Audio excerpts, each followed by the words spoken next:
अब पहिला केही पनि नगर्ने, अनि अब छोराछोरीले पढ्न खोजेको छ एउटा विषय, बाउआमालाई पढाउने इच्छा छ अर्को विषय। अब यो बेलामा के गर्ने त? दुवैको मन बुझाउन अनि चिनाले र ज्योतिषिङ आउँछन्। अब यहाँ नेपालमा बस्दा ठिक होला कि स्वदेशमै केही होला कि विदेश जाने, पल्ला घरको तल्ला घरको मान्छेहरू छन्। अहिले त समाजमा देखासिकी भएको कुरो, अहिले त डक्टर भएपछि डक्टरै बनाउनु पर्छ भन्ने छ, अर्को जे मन लाग्यो आफ्नो इच्छा अनुसार छोरोले भइदियोस् भन्ने चाहना छ। तर त्यो ग्रह गोचर कुण्डली अनुसार त्यसको दिएको छ कि छैन भन्ने कुरा त फिल गर्दैनन्। पछि चाहिँ ऊ भएपछि दुखित हुन्छन्।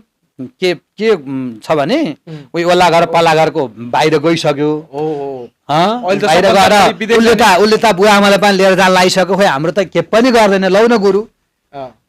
अरे उनीहरूसँग भाग्य तुलना नगर, के गर्न जन्मेको छ त्यो छोराको छोरीको बारेमा बुझ होइन। त्यो भएको हुनाले चिना लिएर आइसके पछाडि हामीले उसको अब चाहिँ स्वदेशमा राम्रो छ कि ऊ स्थिर लग्नमा जन्मेको छ कि चर लग्नमा जन्मेको छ होइन, सप्तम भाव, दशम भाव, द्वादश भाव कस्तो अवस्थामा छ, यी कुराहरू विचार गरेर ठिक छ मातापितालाई सन्तानको बारेमा चिन्ता हुनुपर्छ, तब पो असल मातापिता भइयो त होइन। हो, अनि यसरी विचार गरेर ल यो ग्रहको यस्तो यस्तो प्रभाव छ, यसले विदेश जाने सपना देख्नु नै उसको लागि दुर्भाग्य हुन्छ। कतिपय 3 चोटि 4 चोटिसम्म चाहिँ हरेक देश अप्लाई गर्यो, कतै पनि भएन, अनि बेकार पैसा मात्रै नाश भयो।